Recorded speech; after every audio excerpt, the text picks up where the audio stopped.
In 2006, Chris Pronger had one of the best playoffs of all time. Adding Dvorak to that line. There's a big hit by Pronger, and that sent Clary into a helicopter spin.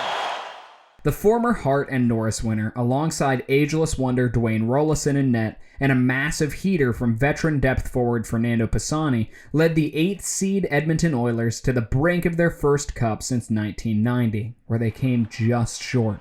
Pronger shrubs it away. The Carolina Hurricanes have won the Stanley Cup. Despite their mediocre regular season, this Oilers team is built to win now, and the roster is centered around their superstar defenseman. To get Pronger, the Oilers took advantage of the advent of the NHL salary cap following the 2005 lockout. The St. Louis Blues were struggling to get all their stars under contract. The NHL salary cap for 2005-2006 was set at $39 million. Doug Weight was already under contract at a $5.7 million cap hit. Keith Tkachuk had an offer on the table that would put his cap hit for the next season at $7.6 million. And finally, Chris Pronger had a qualifying offer of his own, carrying a $7.2 million cap hit. To quickly do the math for you, those three contracts would total $20.5 million, over 52% of the cap. 52% of today's cap would get you 3.5 Connor McDavids. Needless to say, the middling Blues were looking to shed some money, and the often outspoken Pronger was on the block. The Oilers were willing to help, sending defense prospects Doug Lynch and Jeff Wojciechowski, along with young, top-pairing defenseman Eric Brewer, in exchange for Pronger, who immediately signed a 5-year, $31.5 million extension with Edmonton. This acquisition changed the Oilers' outlook from a team stuck in the middle to a team with Stanley Cup aspirations. Though the regular season in 2006 was underwhelming, the playoffs had been proof of concept. To the fans, the future seemed bright as ever, but GM Kevin Lowe knew a secret.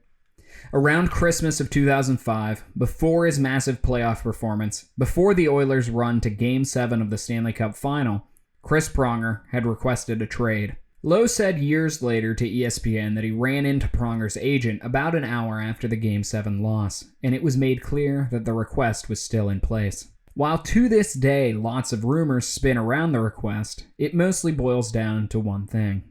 Pronger's wife was from St. Louis. Moving 1,500 miles to the comparably Arctic Edmonton didn't suit her, and she had no interest in staying for the 5 years her husband's contract demanded. The rumor mill picked up on the request in the summer of 2006, and a deal was made soon after that sent Pronger to the Ducks and his family to balmy Southern California.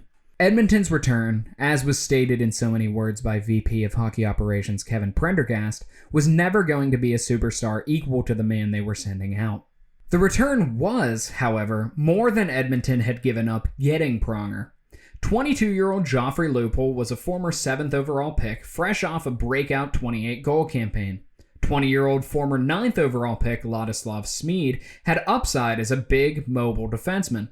And picks: a first in 2007, a second in 2008, and a conditional first that would be paid if the Ducks made the Cup final in any of the next 3 seasons. The quality of the return meant little to a place personally hurt by the departure of their superstar.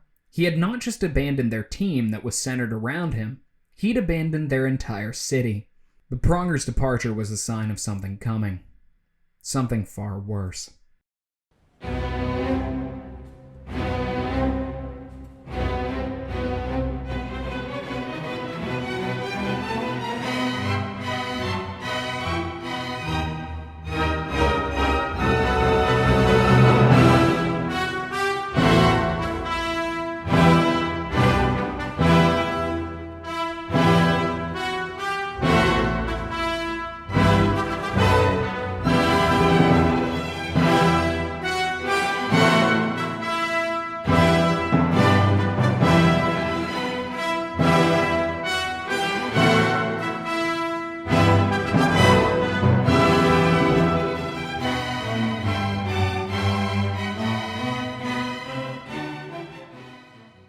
So Pronger's gone.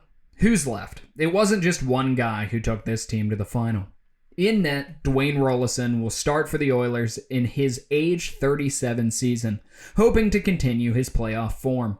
Veteran UC Markkinen will back him up. The defense is centered around some big, tough players: Smyth, Steve Staios, Matt Green, and Jan Heda.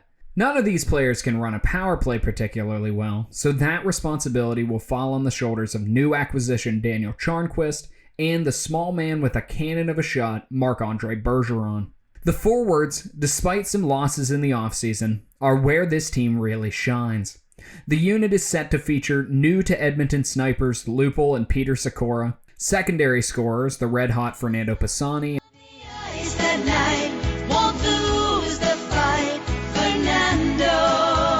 and the fireplug like Raffi Torres, special teams specialists Jarrett Stoll and Ethan Morrow, and the big three that make up the first line: supremely skilled playmaking winger Ales Hemsky, hard-nosed net front scorer Sean Horkoff, and the heart and soul of this team up front, Ryan Smyth. Everything negative Edmonton fans feel toward Pronger, they feel the opposite way toward Smyth. With his ever-present mullet and nearly unmatched compete level, Smyth, who grew up an Oilers fan despite being born closer to Calgary, has a special place in the hearts of the Edmonton faithful. With Pronger gone, Smyth will again bear the mantle as the team's face and star, like he did before the dynamic defenseman's arrival. However, despite his nickname of Captain Canada, due to his World Championship captaincies, Ryan Smyth doesn't serve as the captain here in Edmonton. And that's no slight on him. It speaks more to the leadership of the man wearing the C. Jason Smith, or his apt nickname Gator, is a rock-solid, tough-as-nails defenseman. Smith matches the other Smith in terms of compete and is a natural-born leader, taking the captaincy after the departure of star center Doug Waite. We've already met GM Kevin Lowe, member of the 80s Dynasty Oilers turned executive. Behind the bench is the man that's been there since 2000, another 80s Oiler, Craig McTavish. You take it? Yeah.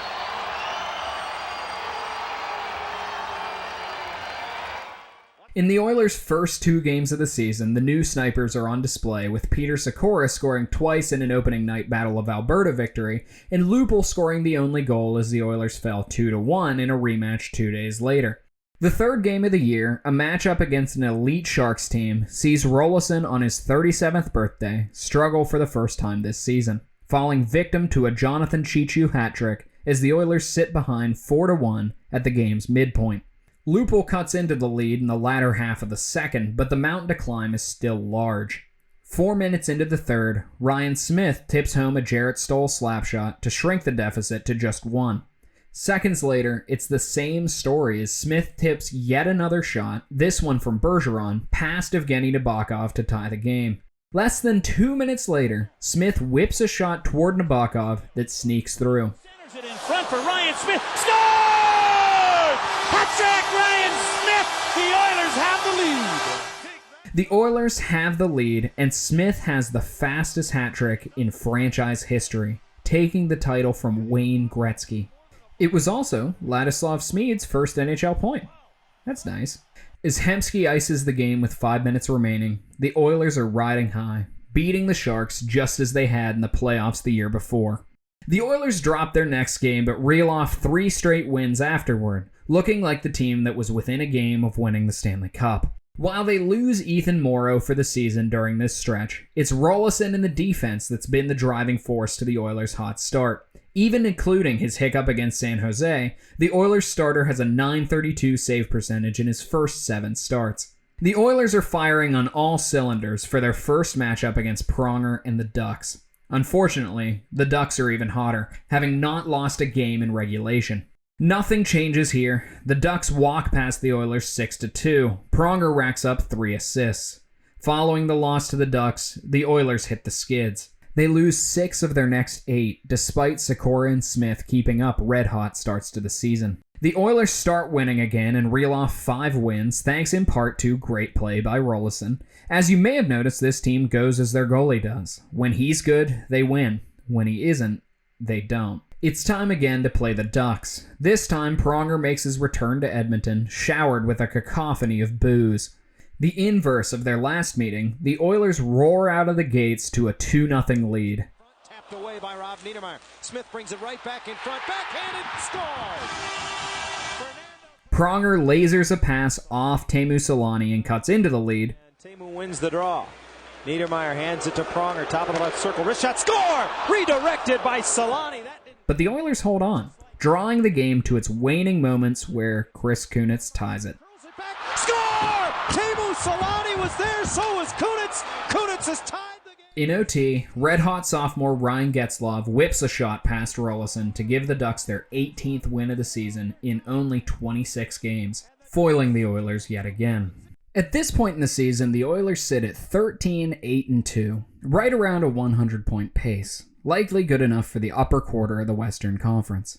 Edmonton loses their next 2 games, but wins 3 straight with Rolison and Markkanen trading starts, allowing only 1 goal. To this point, Rolison has been one of the best goalies in the league. It's all downhill from here. Here's a small capsule of what is to come. The Oilers head into a game on January 4th against the Dallas Stars. They jump out to a 2-0 lead on goals from Smyth and Horcoff, but early in the second period, Patrick Stefan halves the Stars' deficit. Stefan is in his first season outside of Atlanta, where he was drafted first overall and struggled to reach the massive expectations placed upon him. But here, he shows the speed and shot that earned him his draft position. Soon after Bergeron blisters a shot off Mike Smith's head, the rookie goalie's night is ended by strange waiver claim Peter Nedved and Joffrey Lupul. The Stars are on the ropes. Matthias Charnquist, brother of Oiler Daniel Charnquist, scores late in the period, but the game is still firmly in the Oilers' grasp.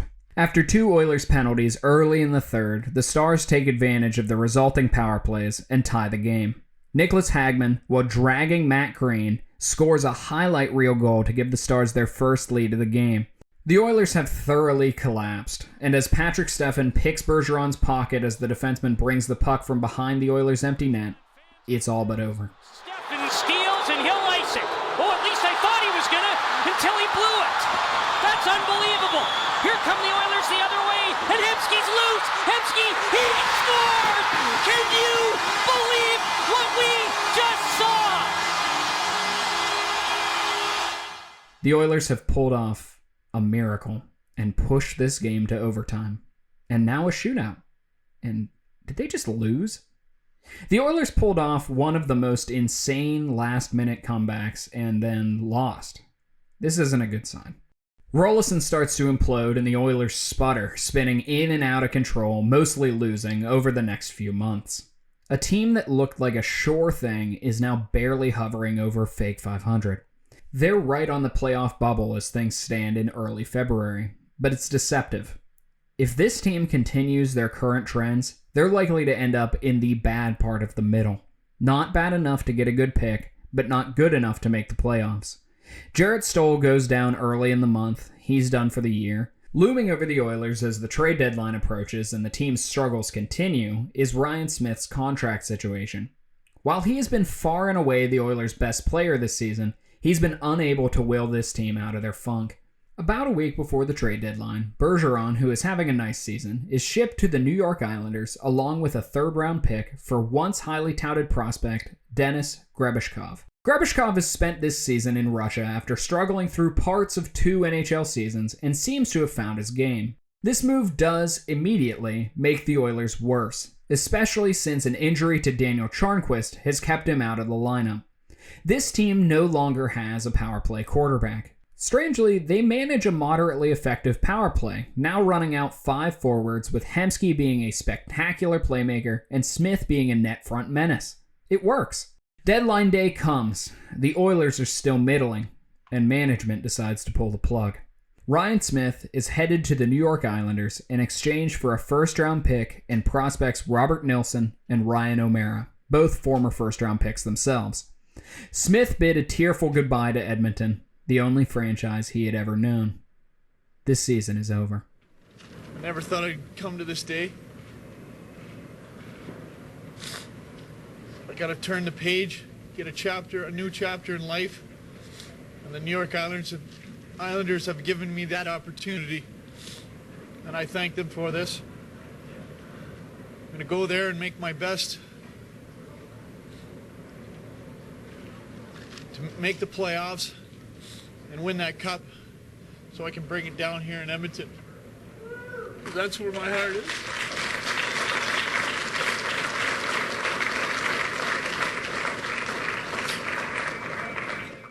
Hemsky gets hurt not long after the deadline. Sikora slows down significantly. Lupul evaporates.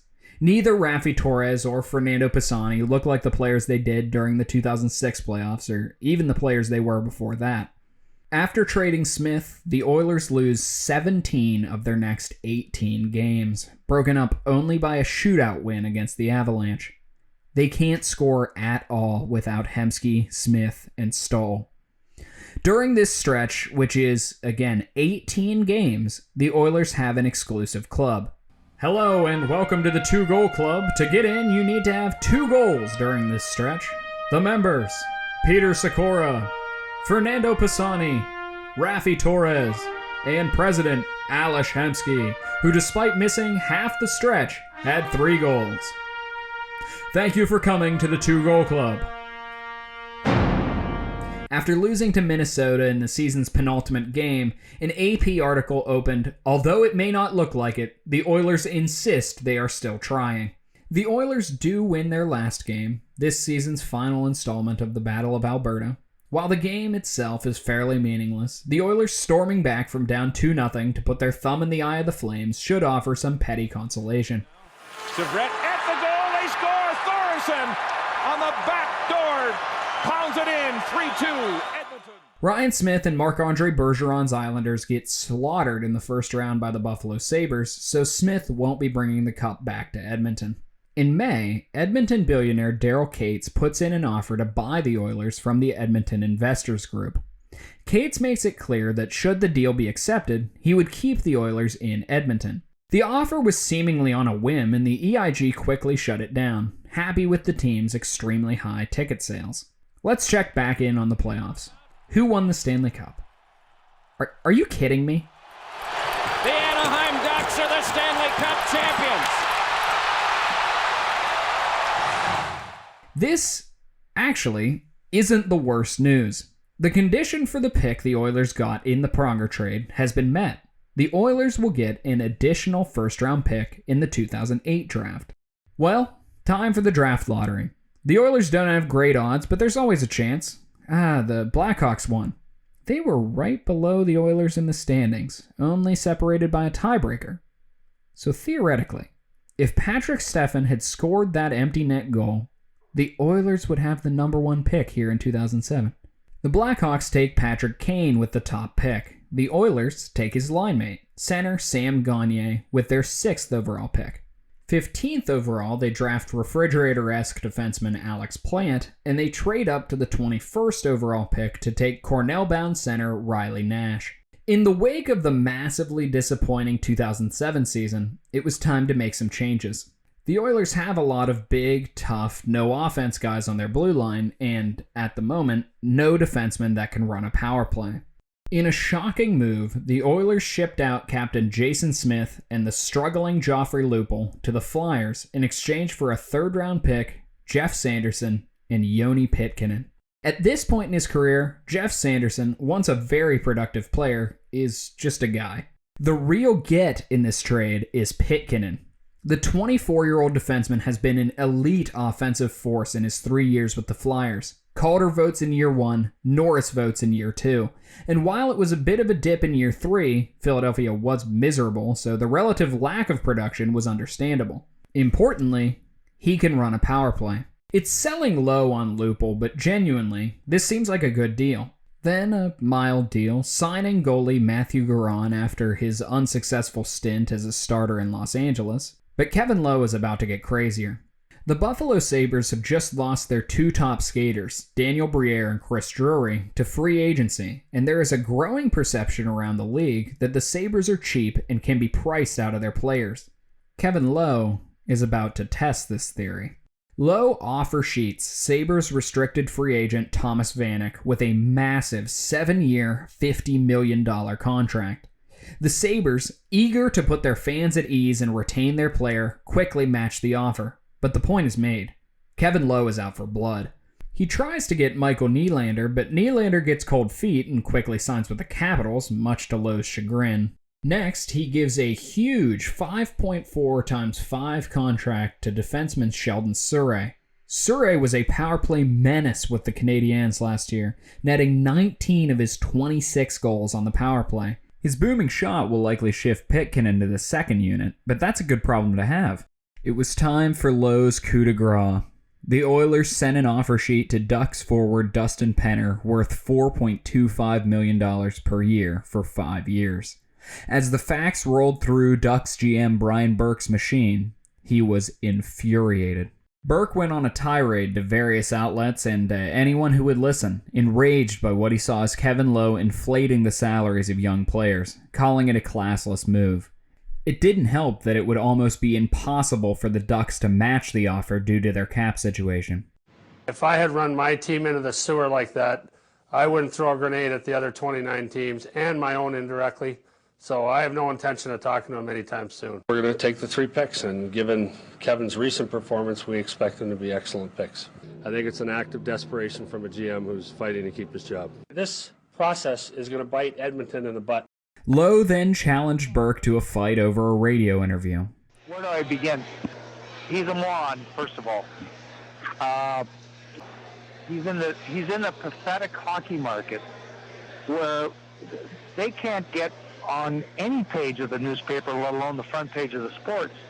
So any of this stuff carries on. This guy is an absolute media junkie.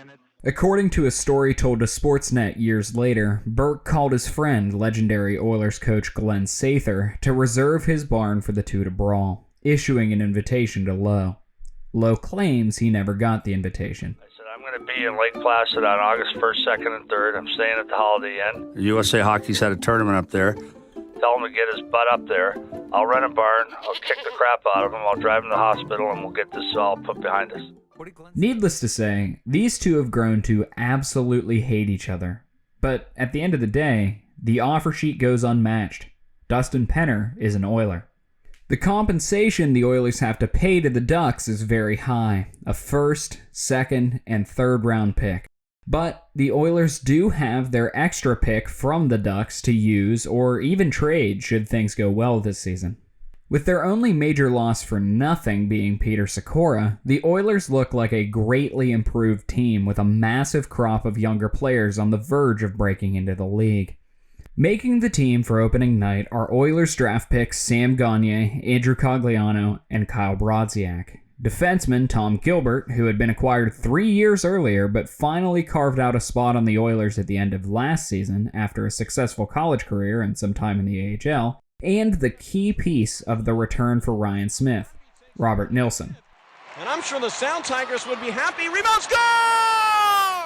In Game 3, they'll be joined by Denis Grebeshkov. As Ethan Morrow dons the C as the team's new captain, the 2008 season is set to be everything 2007 should have been, despite the fact that Morrow will be out until February.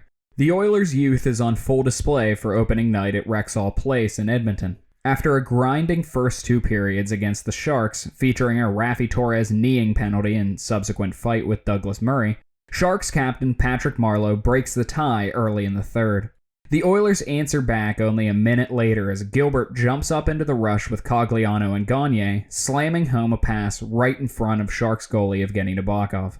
Merely a minute and change after the goal, Kyle Brodziak stuffs home a blast from Sheldon Surrey that was bleeding through Nabokov to give the Oilers the lead. While Thornton ties the game in the final minute, the Oilers take the win in the shootout and have their first win of the season, a massive statement against a team expected to be one of the league's very best. Game 2 sees Jeff Sanderson and Joni Pitkanen disappoint new Flyers captain Jason Smith in his return to Edmonton. Things look great. Look out here, though. Numbers for the Oilers as Gagner has the puck. Off to Pitkanen for the shot. Save Miron, and it banks in off the canoe ball. Then the nosedive.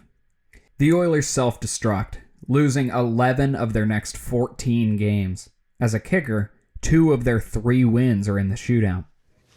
Anything else? Power play continuing to struggle. Craig, what do you see with that? Are you just going to point out the negatives every time here? Like, is it every time you go right to the negative? Is that a mandate of yours? I mean, why don't you just ask me how I felt about the game, not how you felt about it?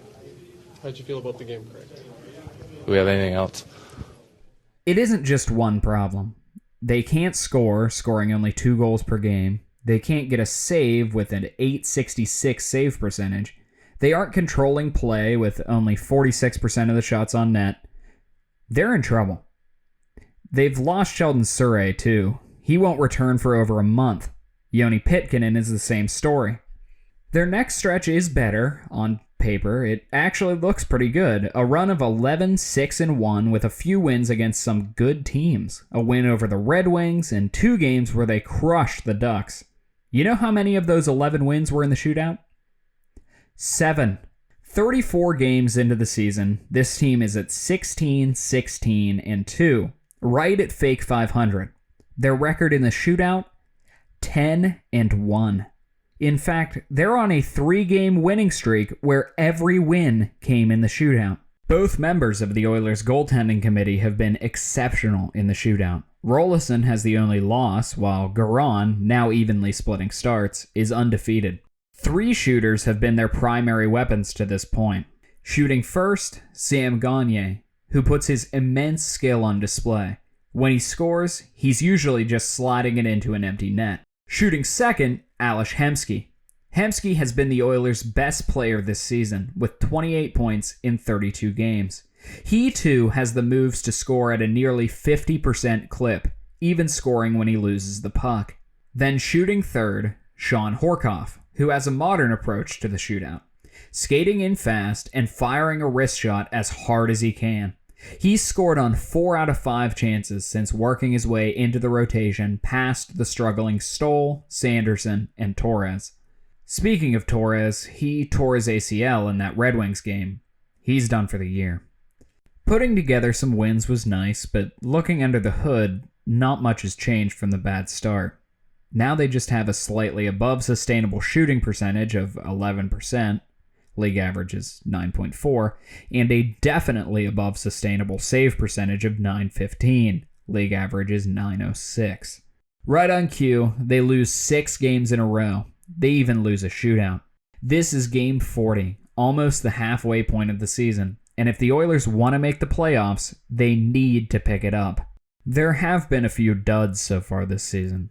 Ladislav Smid seems to be inching closer and closer to just another defenseman territory. He's fine, but the high ceiling he once had has shrunk.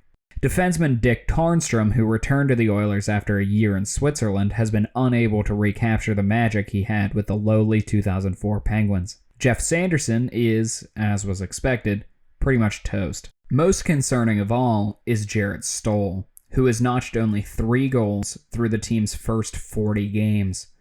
He's really only producing on the power play and has become a non-entity at 5-on-5. While he does kill penalties, he's been finding himself in the box often.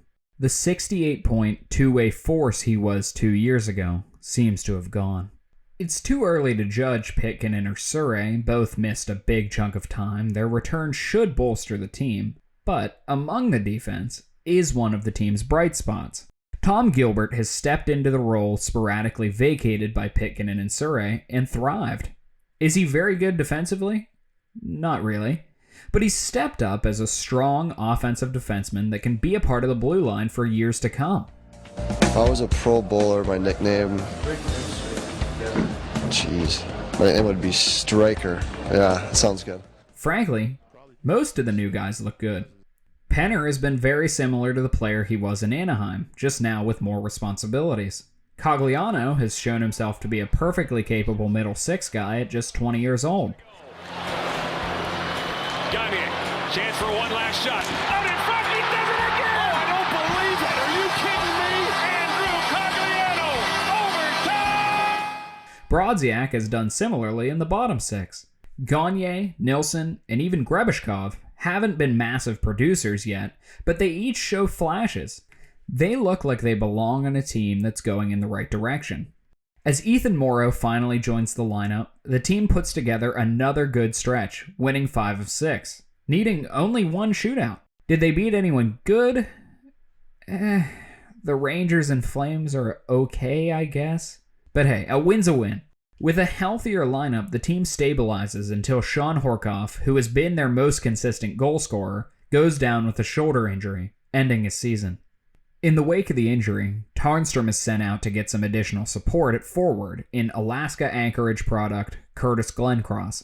As the trade deadline approaches, one thing is clear. This team won't be buying. Theoretically, at 28, 30, and 5, they should sell, continue getting good young pieces, but the thing is, they don't really have anyone to sell. The players they have are mostly signed past this season or are under team control as restricted free agents.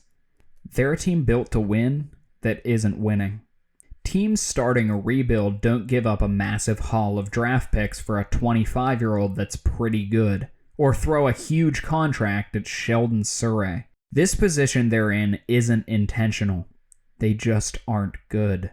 The deadline passes and massive deals stretch the NHL as superstars like Marian Hossa, Brad Richards, and Brian Campbell change cities. The Oilers just watch. It's all they can really do. Watch and play the games. They have a game the night of the deadline against the Buzzsaw Red Wings. The Oilers blow a 2-0 lead and are down 3-2 late. They've been caved in all night. Matthew Garon has kept them alive. He's been outstanding this entire season, stepping up and filling the starter role for stretches. The Oilers miraculously tie the game in the final minute, and not even the Red Wings can compete with Garon's prowess in the shootout. Nielsen to win it and give the Oilers a 13th shootout win. He does! A new NHL record! This was Garon's 10th start in a row, and he's not done. Garon takes the net in the next 7 games. The Oilers have caught fire. They win 5 of those games, not really against any big contenders, and only 1 is in regulation, but they win. In the final game of the stretch, Garon struggles against the Avalanche, Rolison replaces him, and Garon is never seen again. They rode Garon for 17 straight games, and he is pulled from this game. He isn't injured, but he's inexplicably done for the year. The Oilers have chosen to ride Rolison now. Now on the shoulders of Rolison, the stretch of wins continues, with 5 in their next 6. And now, the Oilers are scoring a ton. Jarrett Stoll is back, no longer shooting 3%. Sam Gagner and Robert Nilsson have arrived. Curtis Glencross, who wasn't really expected to be a big needle mover, has stepped up as a bottom 6 scorer. There's a shot. Glencross, a chance, he scores! Curtis Glencross has had chances all night. Rolison is outstanding in the first 2 wins, but not particularly great during the stretch, but the new, high-powered Edmonton offense has made that not matter. Playing that game, but penalty killing, everyone collapses back to the front of the net. Nielsen's back, so is Hemsky. What a pass! Gagner scores! Oh my! Unfortunately, the team has now revealed that Garon is injured, despite Garon himself stating otherwise earlier in the week while serving as the backup. As the Oilers dispatch the Wild in Game 77, they sit in 9th place, only 3 points out of the last playoff spot. Above them, the Canucks are careening downward. Below them, the Predators are ice cold. One of these teams will make the playoffs. If the Oilers keep winning, it'll be them. He can't get it. Gagner looking. Wade centers. Backhand. He scores! Oh, They lose the second half of their home-and-home against the Wild. A major setback, but not an unrecoverable one. The next game, they take the Avalanche, one of the teams they're chasing, to a shootout. Not ideal, but they can still get the extra point, and odds are they will, given they've won an NHL record 15 shootouts this season. And the Avalanche score on all 3 shots. In the stretch of just 2 games, the outlook has gone from hopeful to bleak. The Oilers win their next game, but a home loss in the Battle of Alberta snuffs out what has been a roller coaster of a season. In the end, the Oilers were just good enough to make another team having their first rounder hurt a little less. This team is mediocre. They aren't really bad enough to call for a full-on rebuild. They aren't really good enough to compete. This team was a game away from winning the Stanley Cup. They can't give up now. They are going to power out of this. They have no choice. On the business side, Daryl Katz has still been trying to buy the Oilers. According to the Hockey News, it's offer number 5, $200 million Canadian, that finally gets accepted by the EIG. Katz will soon promote Lowe out of the GM role to President of Hockey Operations. Lowe's got about a month to shuffle the cards, or deck chairs, depending on how you see it, one more time. Thanks to the Penner offer sheet, the Oilers have only one pick in the first 3 rounds. Anaheim's first rounder, 22nd overall. The last piece of the Pronger trade to join the team. They pick a forward out of the WHL, a gifted scorer. He's young for his draft year. He's not ready for the NHL yet, but who knows? Maybe Jordan Eberle will be the biggest piece of the Pronger trade. Between the draft and free agency, Lowe made the call to obtain yet another offensive defenseman. While 31, Lubomir Visnovsky has been terrific with the Kings and earned every cent of his massive extension he signed the year prior. That extension is set to kick in this season, but after a dumpster fire 2008 for the Kings, they have some serious buyer's remorse. Lubo is headed to Edmonton in exchange for Jarrett Stoll and Matt Green. It seems like a good time to cut bait on Stoll, who, despite his late season surge, has still fallen off a cliff compared to his old self. Green is supposed to be an all-defense, no-offense defenseman, but he's not really either at this point, and at 25 years old, a massive improvement isn't likely. With the Visnovsky addition, Pitkanen has become a bit of a redundancy, an arbitration-eligible redundancy, likely in for a big raise. On the first day of free agency, Pitkanen is sent to the Hurricanes for goal-scoring winger Eric Cole. Cole is fresh off 3 straight 20-plus goal seasons and brings a lot more firepower than Stoll, and can kill penalties comparably well. While Cole isn't a complete replacement for Stoll, given he's not a center, Gagne and Cogliano look ready to at least split the second-line center role. That same day, Raffi Torres is shipped off for struggling 21-year-old center Gilbert Brulé. Torres isn't the guy who scored 27 goals a few years ago, and maybe even worse following his ACL tear. Brulé is a good guy to bet on. The former 6th overall pick has shown some flash, and the Oilers are hoping his disastrous 2008 season was just a bump in the road. To fill the Matt Green role, the Oilers signed Jason Strudwick in free agency. Big guy, doesn't bring a lick of offense. And with that, Lowe is kicked upstairs. Steve Tambellini, Lowe's replacement, will bring a new voice to player personnel decisions, and could be seen as Cates' way of bringing in his guy to run the team. To be fair, this team looks like it should be much better with a healthy Surrey, Horkoff, Garon, and Morrow, and the young guns all ready to take the next step. Game 1 gets everyone's blood pumping as the Oilers take the lead in the final seconds to rip the game away from the Avalanche. Another chance, out in front, Penner scores! Garon was given the honor of starting this opener and was terrific, stopping 31 of 33 shots in a game where the Oilers only managed 19. Garon is spectacular again in a Game 2 win, but in Game 3, a different goalie takes the net. Who's Jeff Delorier? Now 24, Delorier is a former early second-round pick that has fought all the way up from the ECHL to make the Oilers' rotation. And I do mean rotation, because Dwayne Rollison is still here. The Oilers have decided to go with all 3 goalies, at least until one falls off. Delorier is fine in his debut as the Oilers win their 3rd straight to start the year against the rival Flames. They beat them again the next day with Garon in net as the Oilers insulate him well, racking up 27 blocked shots. The Oilers, on the back of some spectacular goaltending and a deadly power play, are 4-0. Well, the decade of darkness is over. Not sure why they call it that when it's only 2 years. It's October 16th. I'll check back at the end of the month, but I think this team's fixed. A block shot, and here comes Mason Raymond on the power play. Shoots, he scores! On 1, Jason Krog into the middle, gets it back, scores! Oilers, Ethan Moreau comes up for a goal, and the shot comes from the high slot area. Marty Ered at 9:57 gives the Predators a little extra breathing room. It's 3-1. What happened? What happened? What happened to Matthew Garon? The shooting percentage, the save percentage, they've completely fallen through. Okay, so this team has shown us 2 versions of itself.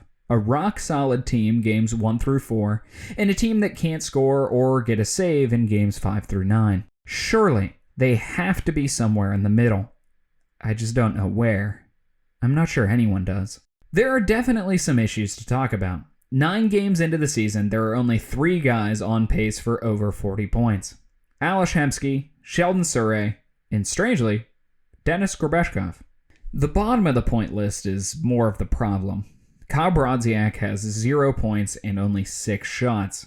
Tom Gilbert, with his fancy new $4 million per year contract, has 1 assist, and Sam Gagner sits in the same boat with 1 assist of his own. Jason Strudwick, a man who will finish his 674-game NHL career with only 55 points, is outscoring them. In November, Garon, who seemed like the team's definite starter heading into the season, starts only 1 game, falling behind the other 2 goalies in the 3-man rotation. Both Delorier and Rolison have been good, so this isn't really an issue, but I thought we had something with Garon. The Oilers trade wins and losses throughout the month, continuing to hover right around NHL 500. Not very good. Even with their above-average goaltending, solid finishing, and a defense that has really come into its own offensively, they are just not controlling play. Horkoff, Penner, and Hemsky has been a very good top line, and as mentioned, the defense is scoring a ton too. But the secondary scoring was supposed to come from guys like Gagner and Cole, who have both fallen off the map. Gagner, now through 22 games, has just a single goal. The 19-year-old is on pace for 4. Cole has only 3 goals through his 23 games, and it seems very unlikely he'll reach his expected total in the mid-20s. Gagner has the excuse of a sophomore slump. He's still very young and has a lot of time to develop. Eric Cole simply doesn't fit. Since he isn't on the first line, Cole really doesn't have anyone to feed him the puck. Cole is on a line with the stumbling Gagner, who has been a major downgrade from perennial all-star Eric Stahl, and Ethan Morrow, who, despite having a nice start to the season, doesn't exactly have the same skill set as Ray Whitney. This team goes up and down with the tides. In early December, they win 4 of 5, bringing themselves up to actual 500. Then they get kicked in the teeth by a suddenly terrific Blackhawks squad 9-2 and lose 3 straight. Patrick Kane scores his 14th goal of the season in that game. Our buddy Sam is still working on number 2. Hey, don't let the losing streak fool you, because right after that they win 3 straight, then go on a comical run of 2 wins, 2 losses, 2 wins, 2 losses. It's like this team was made in a lab to be the most mediocre of all time. The last 2 years they had their runs. They showed that maybe if they got into the playoffs, they'd make some noise. This team doesn't really have that it factor. Yet. As the trade deadline approaches, statistically, they look just as likely as any of these post-Cup run Oilers teams to make the playoffs. They have an almost identical record to the 2007 team that shipped off Ryan Smyth at the trade deadline and then burst into flames. If they can be a little above average the rest of the way, they'll probably make the playoffs. But unlike 2007, where there was still an attitude of, if we can just get in, this year feels like, what's the point? Rolison has been perfectly good this season, grabbing the starting role back from Garon to the point where the latter was shipped off to the Penguins, but there's not really any reason to believe that Rolison can put together a run like he did in 2006. Sheldon Surrey is scoring a ton this year. He has 17 goals at the time of the deadline, but is he the defenseman that is going to put the team on his back like Pronger? This team isn't going to get a good draft pick. They probably aren't going to make it out of the first round, so the question is, what do they do at the deadline? On deadline day, the team does try to fix its primary problem. First, they jettison Eric Cole back to Carolina along with a 5th-round pick. In a quote to NHL.com's Larry Wigg, the forward would say, "When I left the Oilers, it was hard to hide the smile on my face." He later clarified in a USA Today interview that this quote was more about Carolina than it was about Edmonton.